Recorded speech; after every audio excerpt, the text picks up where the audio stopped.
everybody for being here, and especially all of the officials who gathered behind me, who participated in updating the status of what's going on, where we are, where we're going, what's needed, things like that. To start out, I would say that what we have observed in this entire Panhandle region is the aggregate of persistence, perseverance, prayer, resilience, and just an extraordinary response to those in danger. I have witnessed and observed some extraordinary damage in our state. It could be caused by hurricanes or tornadoes, and frequently when you see the aftermath of that damage, there's some semblance of a structure that is still there. When you look at the damages that have occurred here, it's just gone, completely gone. Nothing left but ashes on the ground. So those who are affected by this have gone through utter devastation. They are going through challenges that others cannot comprehend. They need our ongoing support, our ongoing assistance, and our ongoing prayers as they and we all work together to help this entire Panhandle region rebuild and return to the normalcy that's enjoyed out here all the time. I would think there's so many elected officials with us, including all of the county judges from the region, some mayors and other officials who have worked tirelessly for the people in their communities to make sure that their constituents were getting the response and resources that they needed during what may be the most trying times of their lives. I do want to thank several members of the Texas legislature who gather with us here today, but also who will be working ongoing to assist their constituents in this region. That includes Congressman Jackson, State Senator Charles Perry, and State Representatives Smithy and Ford Price. I thank them for being here and what they have done and what they will be doing. For many local officials, as well as for many residents and businesses in this area, those representatives are a shortcut for you to seek and ask for and hopefully provide to you levels of assistance that you need.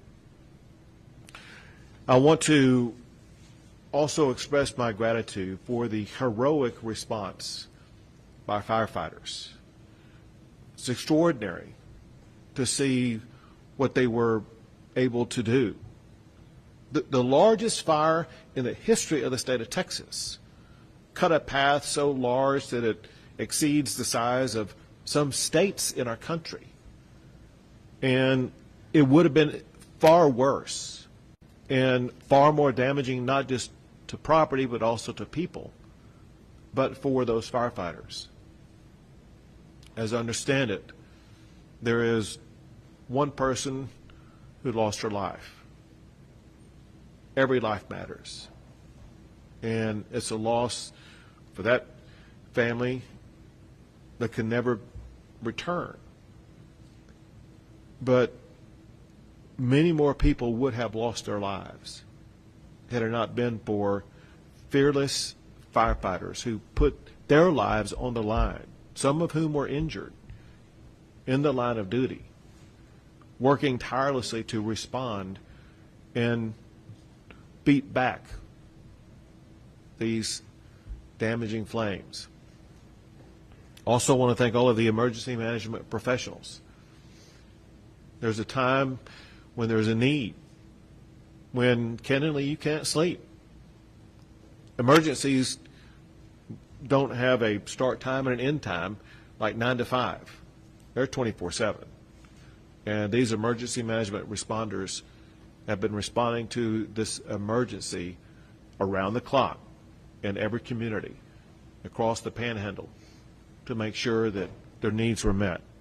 Along those lines, I want to thank the Emergency Management Director for the state of Texas, Chief Nim Kidd, who you'll hear from here shortly. But he himself is a former firefighter. He understands exactly what these people have gone through from his own personal firefighting experience, but also through his experience as being the lead person in the state of Texas to respond to every disaster that we have in this state.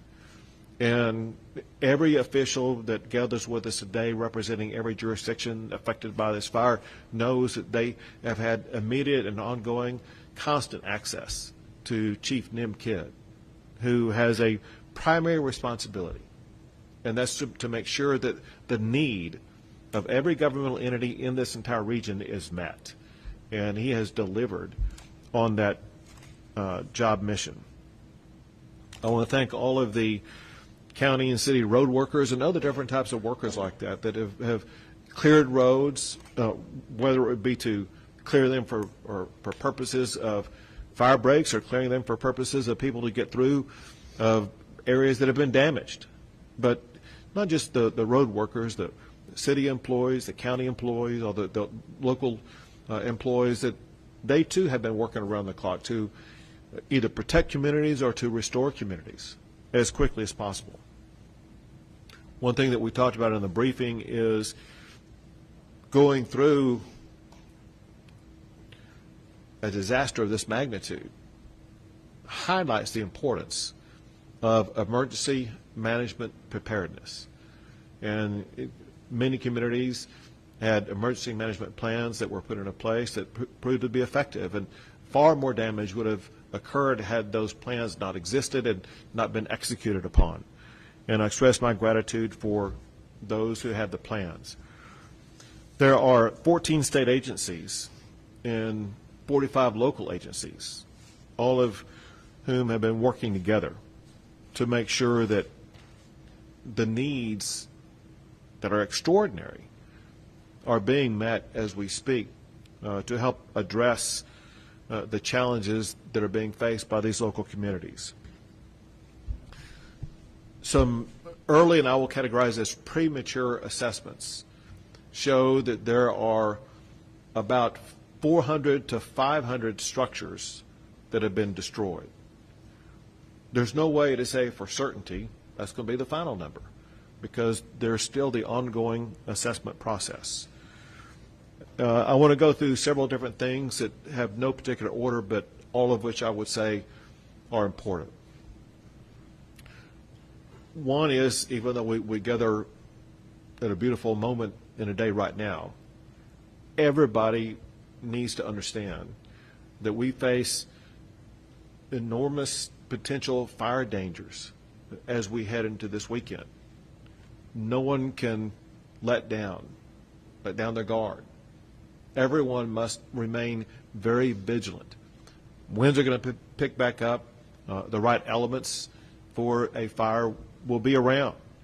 And as much as everybody has gone through this, all of us must remain vigilant to make sure that all the steps are taken so that we continue to prevent the loss of life and do everything possible to contain fires, to minimize the encroachment of fires upon homes and cities across the entire region. Another thing I want to say, and that is that there's several things that I've done. One is to issue the disaster declaration. The other is to make requests for funds from the appropriate agencies. Another is every waiver that has been sought to assist in the process that has been sought has been granted. And I will continue to do so to accelerate the recovery process. Recovery is a huge issue right now. We have people who don't have a home, don't have a place to go to. Their home is gone. And we as a state, we as a community, and we as Texans need to collaborate together to work not just on that restoration process, but that restoration process takes a while. We need to work on the process of finding immediate and temporary housing for these individual people. These people are suffering. Some entities that are working on that include the Red Cross. The Red Cross is working, the representative is here with us right now, working with displaced families. Local churches are working with displaced families. We have, at the state level, the One Star Foundation, the Amarillo Foundation, and there are others, perhaps from each community or county affected by this. We all will work together for both temporary and permanent solutions for those who have been displaced. We understand there's a need for speed. The Red Cross and the churches and others working on this, that they will be working with the rapidity that's needed to meet the needs of those who are looking for a place to stay.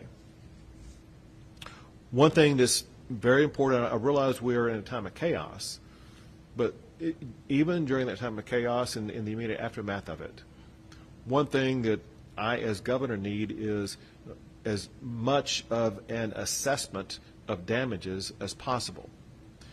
One thing that I will be seeking to do is to make a federal disaster declaration request.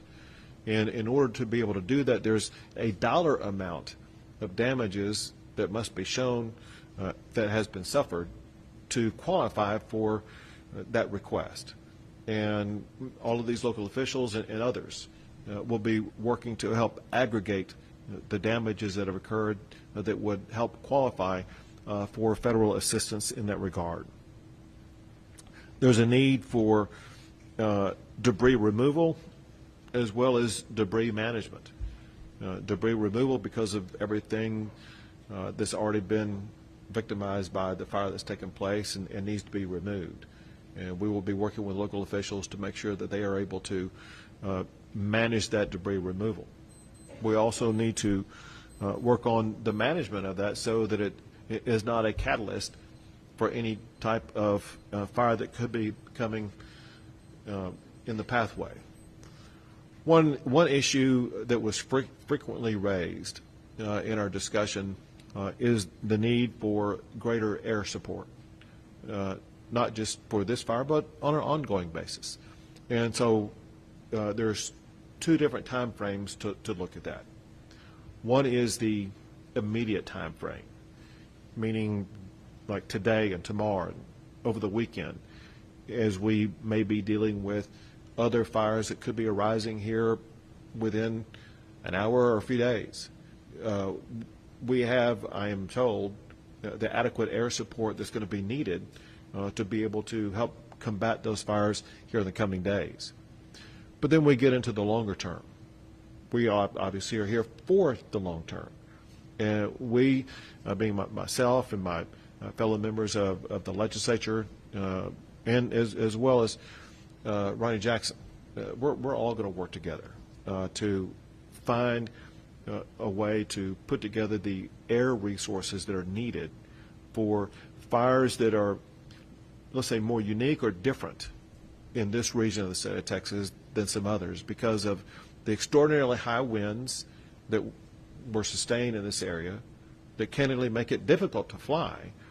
But there have to be planes available that can fly through those heavy winds, that can lay down the retardant or the water that's needed in order to be able to contain and reduce fires. So just know that we know that's a long-term solution that must be addressed, that we will work on.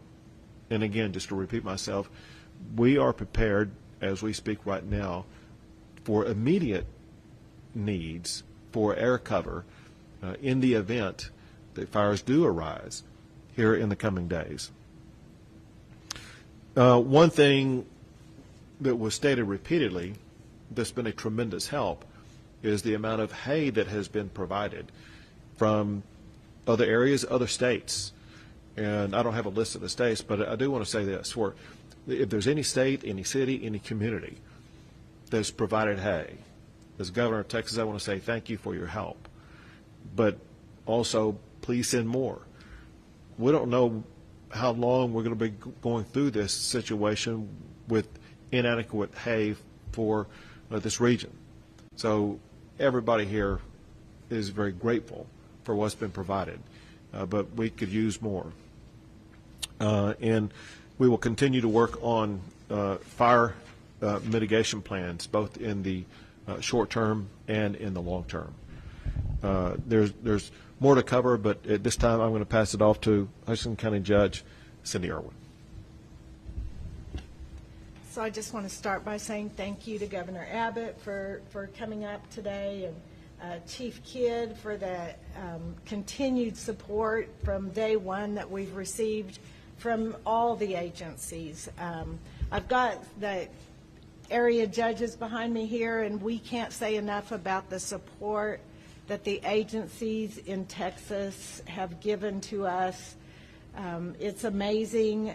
It was from day one. What can we do to help you?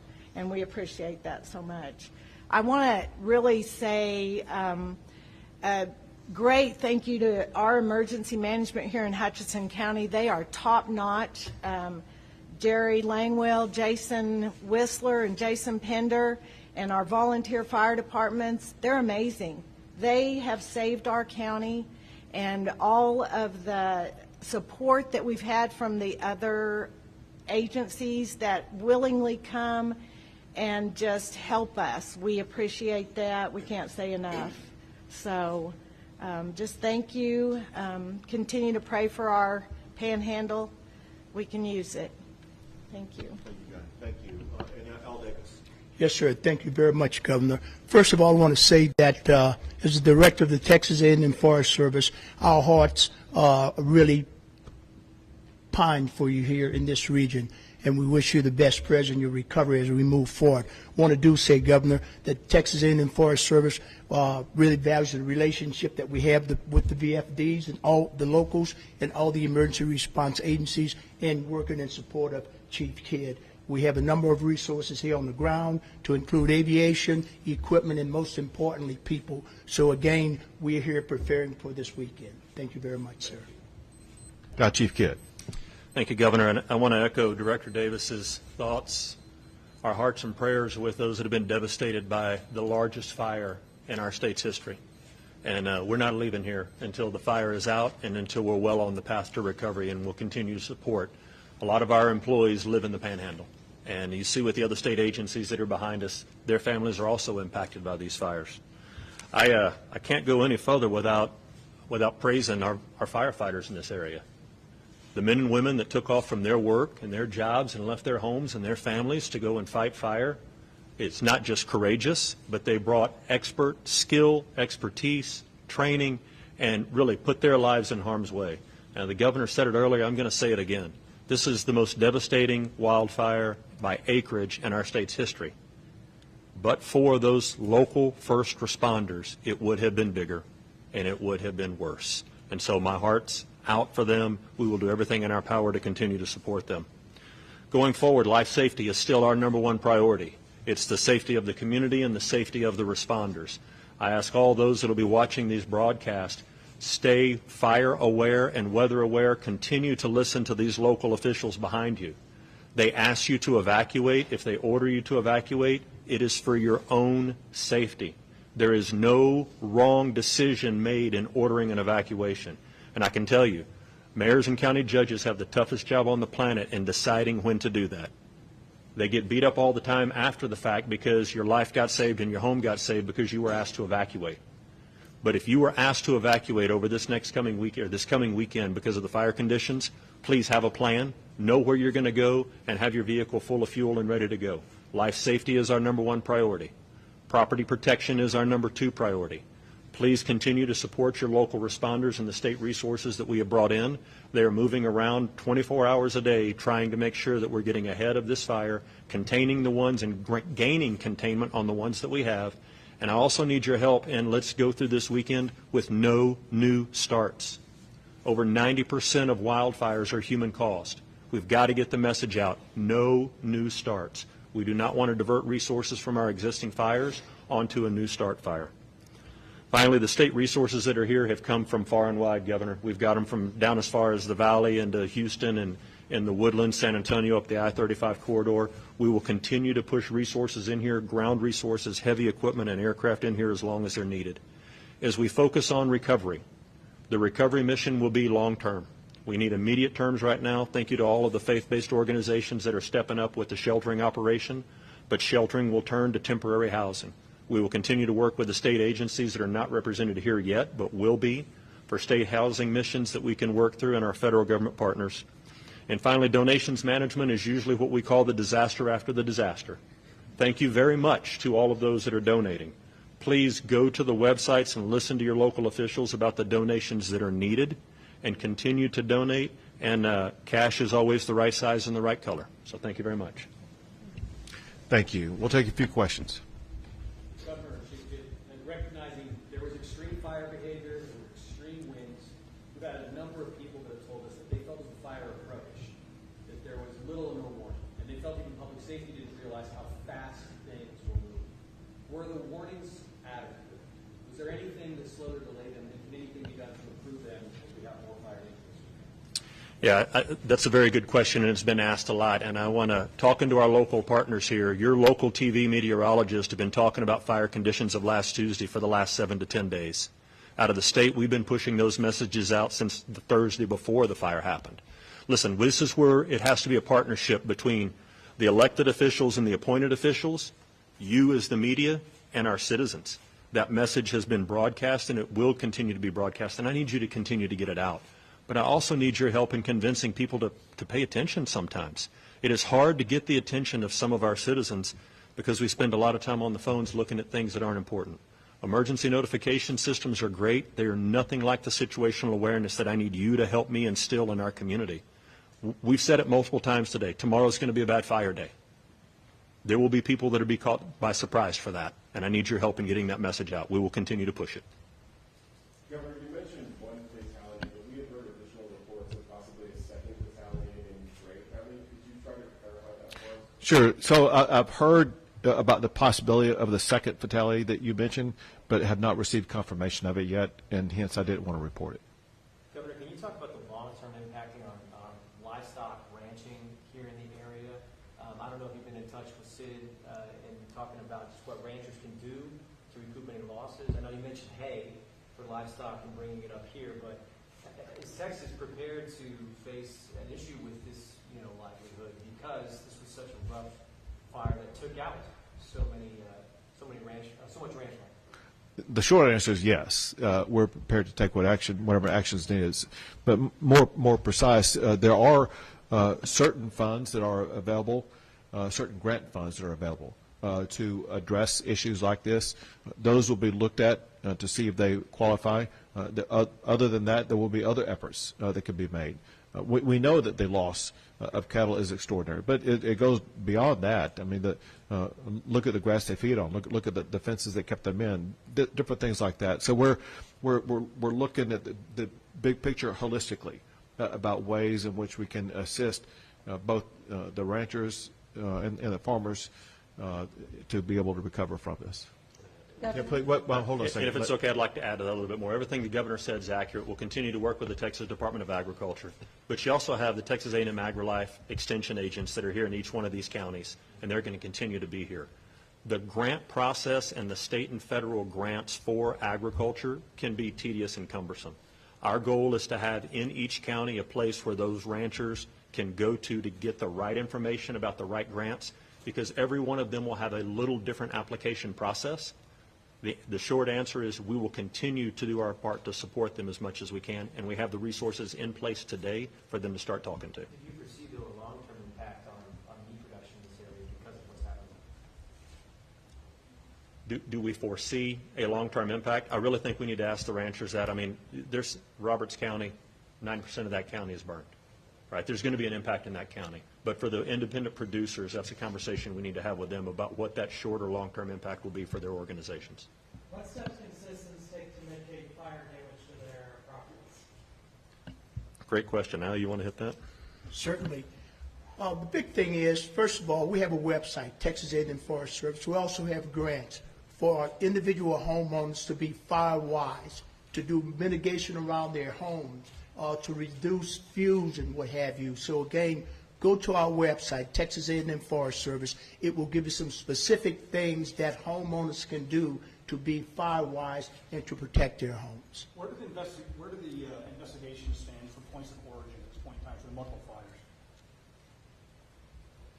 I'm going to say we're going to continue to work with our local partners to do cause and origin determination. I would say all of that is still under investigation at this time, and I have received no official report yet. So you mentioned that the cost is part of what will make this federal disaster. Does cattle and livestock count in that number? So, great question, and it's going to be a little bit of a complex answer. Under the Federal Emergency Management Agency, FEMA, livestock does not count towards those thresholds. And that's why we've put one of our team members from the Texas Division of Emergency Management in every county with every county judge to help the citizens and the ranchers be able to know what grant programs to go to. We will continue to open disaster recovery centers. We'll need your help getting that message out of where and when they will be so that the individuals, whether they're just a homeowner or a producer, can come and get the answers to those very complex questions. Governor, 10 years ago, the Fritch area had a devastating fire where we lost hundreds of homes. Most of those homes were low-value homes and from people, frankly, that were low income. We received no state aid because of the low income and low value. Here we are again, and a large portion of homes lost is the same situation. These people need help. So how can we see that they get state aid? Right, and to add to that, one of the things we were talking about before we came out here, and that is that a lot of the people who have lost a home had no insurance. Correct. And so there are a lot of people in great need right now. And that's the exact kind of thing that we work with, whether it be the One Star Foundation or other foundations, where we work to help people rebuild homes. But we need to gather more information, who does, who doesn't have insurance, different things like that. Then we can go about that process. Is that going to, are you saying that it will be a different process this time as it was 10 years ago? Well, I can't tell you what happened 10 years ago. Okay. What I can tell you is that we have processes and organizations in place to assist with this rebuilding of homes. Governor, you mentioned injuries to firefighters and first responders. Do you have any idea a number or severity of those injuries? So I know on the very first night we had 3 firefighters that were burned, treated, and released. I've been led to believe we have one that jumped off a truck and may have a fractured lower extremity. I think we heard one a rib injury right now. But again, great work by those local first responders and then all the resources coming in. Life safety is our #1 priority, and that will include those responders. I need them to be safe out there. Governor, what can you tell us about a federal command structure for dealing with this fire implementation? Would you said federal? I missed federal what? Federal, working with the federal government as far as like the U.S. Forest Service, Bureau of Land Management, Bureau of Affairs, as far as command and control structure for dealing with this fire. Got it. Great question, and I'm glad you asked it. #1, in Texas, all disasters are local, and these county judges behind us are the emergency management directors for their communities. The state resources that are here and any federal resources that come in work at the direction with the blessing and consent of these judges behind us, part 1. Part 2 is we will continue to bring in state and federal partners.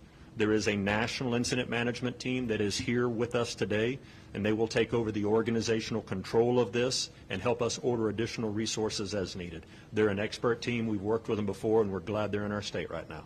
Chief, 2 more questions, guys. Chief, can you tell us which area actually sustained the most structural damage when it came to property? We're hearing Fritch was kind of like the brunt of everything.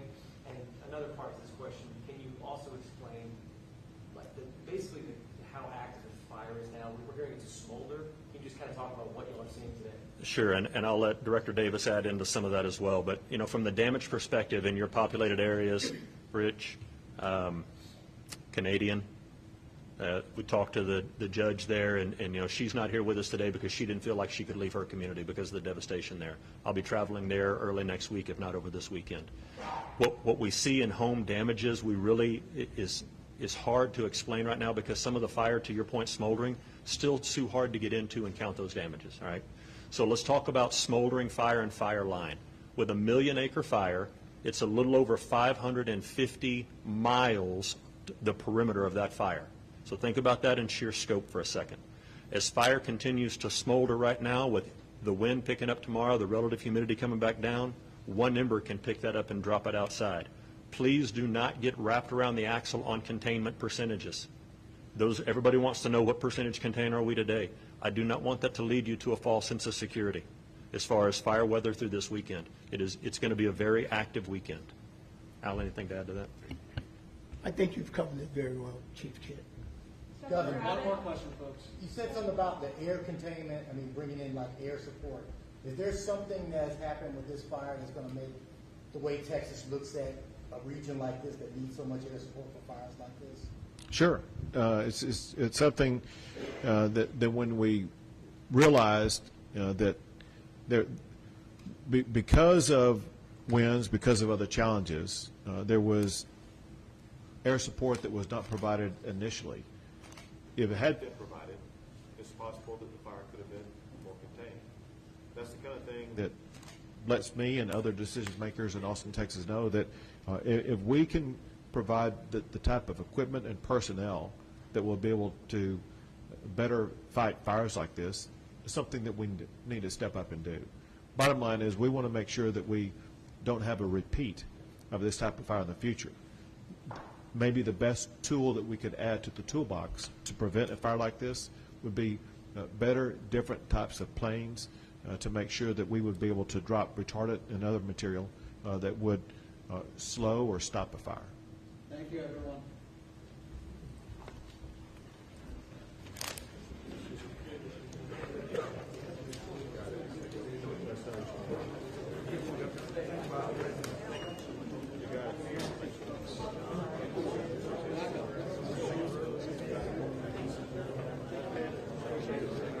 Don't say behind that.